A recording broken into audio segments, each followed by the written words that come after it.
sangat kurus ya Bang. Kemudian dan kondisinya anemia. Bismillahirrahmanirrahim. Assalamualaikum warahmatullahi wabarakatuh. Selamat sore sahabat hijau semua. Kali ini kita akan membahas tentang dua senjata penting ibu, yaitu tentang ASI dan sanitasi. Nah, hal ini kita akan bahas bersama Risa. Nanti kita kenalan terlebih dahulu. Namun nanti kita akan membahas tentang dua senjata ibu ini, tentang ASI dan sanitasi. Apa hubungannya? Kenapa kita bahas tentang sanitasi? Kebetulan di channel Bangsa Pemandu Bahagia ini, Mbak Risa, kita ini kan membahas tema besarnya tentang lingkungan dan sanitasi, dan saya akan kita bahas di sini. Nah, nanti hubungannya tentang ASI dan sanitasi kita akan bahas lebih dalam bersama saya. Oke, lanjut, silakan Mbak Risa bertambah. Inilah Bangga. Kenalin ya, Mbak Risa. Silakan kenal apa Bang? Nama saya Bangga Risa, kami Risa Lizarudina. Selalu kami bekerja sebagai dokter Esmas di Kabupaten Ubaya. Kemudian ini juga saya berbicara sebagai ketua Kubaya LBASI. Jadi Kubaya LBASI itu adalah organisasi nirlaba yang berbasis kelompok sesama ibu yang bertujuan untuk memberikan informasi dan pengetahuan tentang ASI dan meningkatkan angka konsumsi budaya khususnya. Nah, Kubaya LBASI ini adalah inisiasi dari Aini Kalbar, Aini Kalimantan Darah, yang nantinya akan menjadi Aini cabang budaya. Cikal bakal ini ya, cikal bakal ini budaya. Ini tuh teman-teman asosiasi ibu menyusui ya, Asosiasi menyusui Indonesia, Indonesia-nya. Jadi kita senang dengan Ustaz Risa ya, Risa. Jadi kita akan tentang itu, namun kita lanjut ke ASI itu ternyata adalah daerah yang cukup ajaib, cukup bermanfaat, dan yang terbaik ya untuk bayi ya. Nah, kalau saya sampai 6 bulan ya. Nah, kenapa si ASI ini menjadi penting di segmen pertama kali ini? Mungkin kita bahas tentang itu ya. Kenapa si ASI itu sangat penting bagi bayi. ASI itu dikatakan sebagai cairan ajaib ya, cairan yang terbaik untuk bayi. Jadi yang dikatakan ASI eksklusif itu adalah memberikan ASI saja kepada bayi usia 1 sampai 6 bulan, kemudian dilanjutkan sampai 2 tahun atau lebih gitu. Jadi kenapa ASI itu merupakan cairan terbaik untuk bayi? Karena ASI itu sebenarnya tidak tergantikan Bang dengan apapun, dengan makanan apapun, dengan susu formula semacam apapun. Jadi ASI itu adalah makanan terbaik untuk bayi karena di dalam ASI itu mengandung antibodi yang bisa melawan infeksi, melawan penyakit di tubuh bayi. Kemudian ASI itu kandungannya disesuaikan dengan kebutuhan bayi. Jadi antara bayi satu dan bayi lainnya itu kandungannya tidak sama. Karena bayinya beda ya. Bayinya berbeda, kemudiannya bisa berbeda juga. Kemudian pada saat bayi sakit dan bayi sehat juga ASI itu bisa berbeda kandungannya. Jadi di situ ada namanya baby sickness namanya. Jadi air liur pada bayi itu nanti akan satu dengan endus ibu pada saat dia menyusui, itu memberikan sinyal kepada tubuh ibu untuk menciptakan atau merilis ASI yang banyak antibodinya untuk melawan penyakit pada saat bayi sakit. Itulah mengapa ASI ini penting sekali diberikan pada bayi, terutama ASI eksklusif ya Bang, 1 sampai 6 bulan. Karena itu bisa mencegah penyakit infeksi seperti pneumonia dan diare. Nah, berkaitan dengan sanitasi, kemudian diare ya Bang ya. Karena kita sebagai yang kita ketahui, tidak semua rumah tangga itu memiliki akses sanitasi yang sama. Jadi ASI ini kan tidak membutuhkan air dari luar karena dari tubuh ibu sendiri. Jadi bisa dikatakan ASI ini sterile, tidak higienis. Gitu. Makanya bayi dengan ASI eksklusif itu angka biayanya itu minimal sekali. Tapi tidak menjamin juga kan bahwa siapa bilang ASI itu steril atau rumah steril, kemungkinan itu nggak steril, nggak perlakuan di luar. Jadi misalkan yang kaitan dengan sanitasi dokter, kan mungkin sanitasi budaya personality si ibu mungkin ya mungkin steril ya tapi karena ada perlakuan tambahan sehingga mungkin juga kayak perlu menjaga hukum sanitasi personal gitu kan dokter kan. Nah, kaitan ini mungkin kita akan bahas tentang pentingnya senjata yang kedua nih. Ya kan, senjata yang kedua yaitu sanitasi. Nah, kaitan dengan yang kita bahas kan karena personality ini lebih sensitif ke intens ke personality si ibu nih kan sama budaya kita dan akses sanitasi rumahnya itu pengaruhnya itu. Tapi saya ada. Jadi ASI sendiri itu steril bang sebenarnya. Tapi mungkin ketika keluar dan diminum oleh bayi belum tentu steril. Betul sekali. Bisa langsung terpapar bakteri dari luar. Makanya itu di tempat saya sanitasi kebersihan dari orang tua si bayi. Sebenarnya bukan hanya masalah sanitasi. Kalau sanitasi kan kita berbicara tentang misalnya air yang sehat, jamban yang sehat ya. Lebih ke perilaku hidup dan sehat atau contohnya PHBS. Contohnya mencuci tangan di beberapa momen. Seperti pada saat kita akan makan, pada saat kita setelah berkebun anak, atau pada saat kita akan menyantap makanan gitu, itu harus cuci tangan. Kemudian PHBS yang lainnya juga adalah misalnya mencuci sayur-mayur atau buah-buahan yang akan dimakan. Dan sebenarnya salah satu PHBS juga adalah mungkin ASI eksklusif kayak gitu. Jadi memang selain ASI eksklusif, senjata yang buat bagi ibu untuk memberikan yang terbaik di anaknya adalah sanitasi dan kebersihan atau PHBS itu sendiri. Jadi coba untuk menerapkan untuk tidak sehat ya. Jadi ibu muda ya. Ibu muda yang sedang menyusui. Jadi tolong coba perhatikan faktor perilaku ketidaksehatannya ya. Benar. Pertama tadi walaupun hal kecil tadi cuci tangan ya. Cuci tangan pakai sabun dan penting walaupun itu sebenarnya hal yang sepeda tapi berapa luar biasa. Nah, kalau kita angkat masalah ASI dan sanitasi di sini, kami ingin mengangkat ternyata di angka stunting. Jadi kalau stunting ini kan sudah booming di awal tahun 2016 itu ya, mulai booming hingga sampai dengan sekarang. Nah, kita angkat tentang stunting ini kebetulan di dalam darah juga naik nih. Bisa kan naik datanya dari 23 menjadi 24,6%, kan?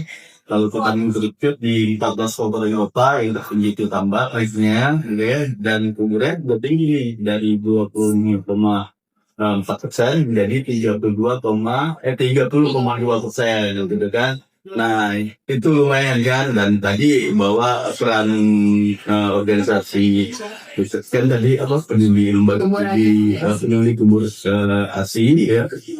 Peduli ASI itu jadi tujuannya salah satunya adalah meningkatkan cakupan ASI eksklusif. Nah, mungkin apa sih sebenarnya kita gencar tujuan untuk meningkatkan cakupan ASI eksklusif ini?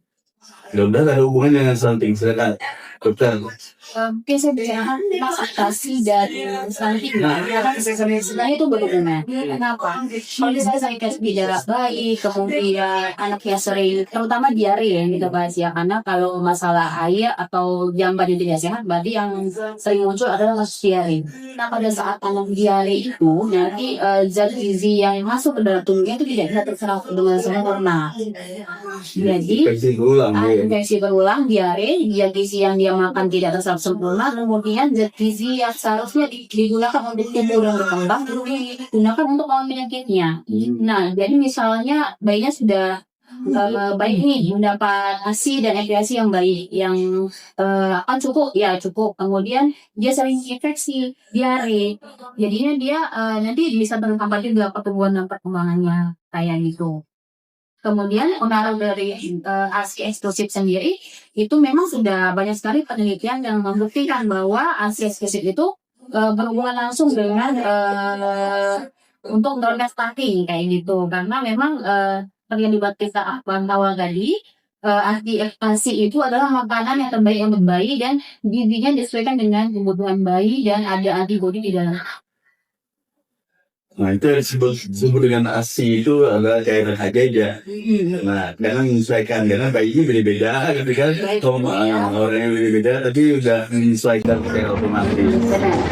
Nah dengan itu bingung sendiri ya dokter, tanggapan respon teman-teman di Suraya gitu ya, kan yang bergabung dengan Suraya Juli Asih ini kan tidak setiap dokter ya, tidak dengan atas lah, tidak ada juga kan.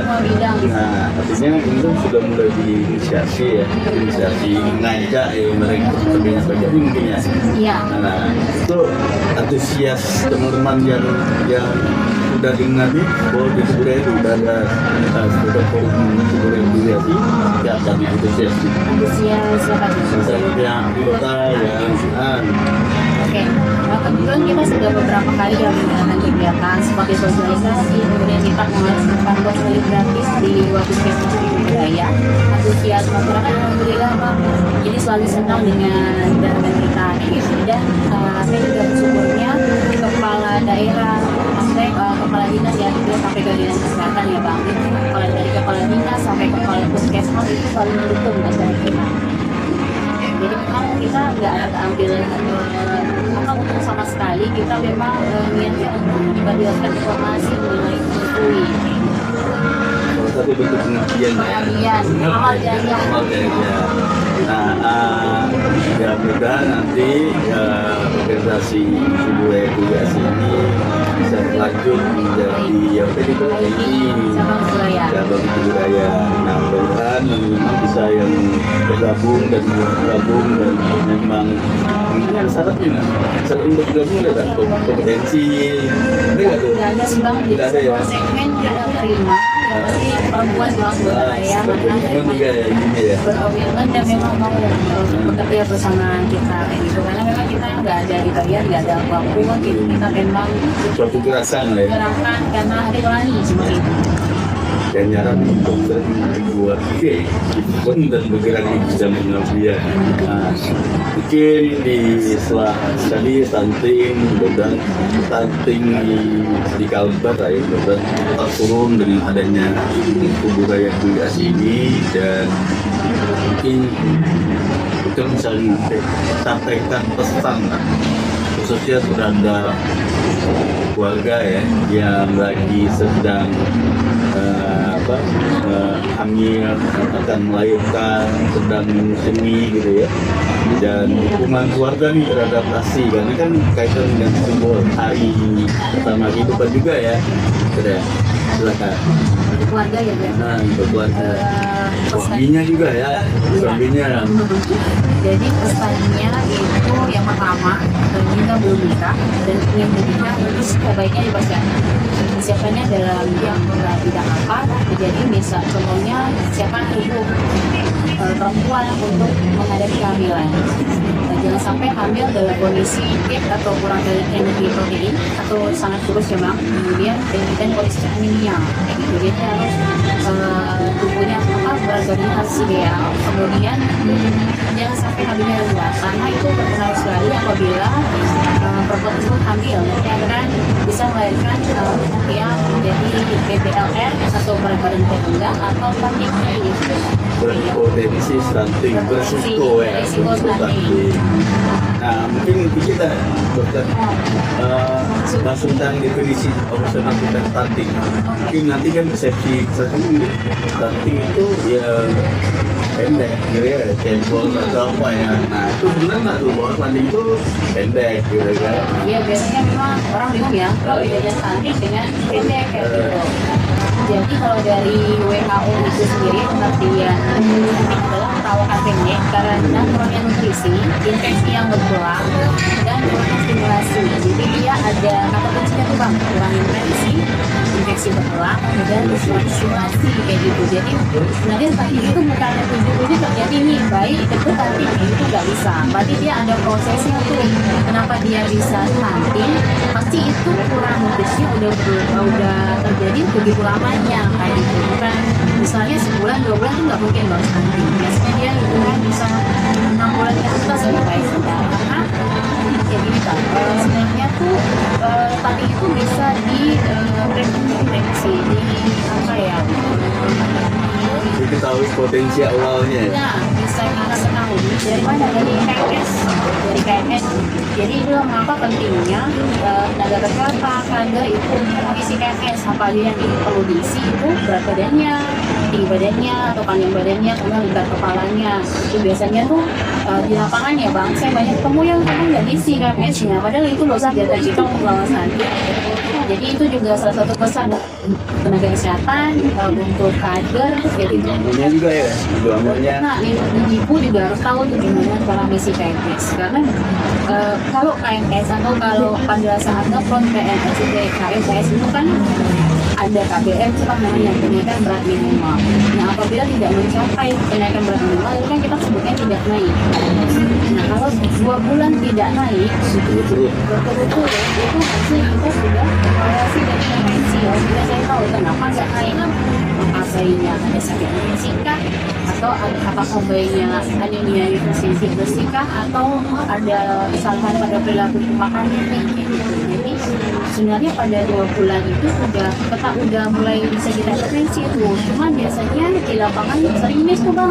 Pasien yang punya udah banyak gitu loh, udah naiknya udah naiknya udah banyak, kadang KMS nggak diisi. Jadi saya sekali karena sebenarnya KMS itu kan sederhana, tapi itu senjata kita harus mengalami. Itu menarik. Untuk memulai ide baru, kita coba bahas tentang pentingnya membuka areanya ya, kesehatan ibu dan anak. Nantilah itu di season selanjutnya. Nah, tadi pesannya tadi kan bahwa ke ibu dan itu jadi tetap jaga perilaku KS, kemudian kasih eksklusif kita secara personal, kemudian lingkungan keluarga juga mendukung ya. Dan keluhan banyak yang kadang-kadang kalau lagi misalkan kita ibunya tinggal sama orang tua kaitan dengan budaya asuh. Nah itu ya. Nah mungkin ya meskipun yang kita omongkan ini tidak terlalu panjang dan lebar, nah mungkin kita akan bahas tentang penutup nih, kita akan mungkin bisa di proses ya tentang yang kita diskusikan hari ini. Dan mudah-mudahan saya sih berharap bahwa yang kita diskusikan walaupun tidak terlalu panjang dan esensi, kita langsung ke poin-poin yang penting ya, dan itu bermanfaat bagi yang nonton dan selama hari kita mencoba ke itu lah. Dan nanti kita lanjut kemudian bermanfaat dan semoga ibu segera tetap terbentuk. Nah, closing statement nih, dokter. Aksi ini selamanya tidak akan terjadikan oleh apapun. Kemudian selain ASI, sanitasi juga sangat penting untuk anak bisa bertumbuh berkembang dengan optimal. Kemudian jangan takut memberikan ASI kepada anak karena sebenarnya saya katakan ASI itu tidak terjadikan oleh apapun. Lalu selain ibunya sendiri, juga maupun dari keluarga, dari suami, dari tempat kerja ya bang. Kalau ibunya bekerja itu untuk bisa ibunya menyusui anaknya secara eksklusif sampai 2 tahun. Nah, itu yang memang akhirnya kita tema hari ini pentingnya dua senjata penting ibu ya, yaitu tentang air ibu dan pentingnya sanitasi. Jadi kita bahas itu walaupun tidak panjang dan tidak mendalam, tapi mudah-mudahan apa yang kami diskusikan berubah kita semua. Dan terima kasih dokter telah hadir, dan mudah-mudahan jangan kapok ya, kita akan bahas sesi selanjutnya. Dan terima kasih semua. Demikian yang kami bahas di teater kali ini. Mudah-mudahan kita dapat membahas hal-hal lain yang lebih bermanfaat lagi ya, dengan tema-tema yang bermanfaat. Saya cukupkan sampai di sini. Bila taufiq wal hidayah. Wassalamualaikum warahmatullahi wabarakatuh. Selamat sore dan salam sejahtera bagi kita semua.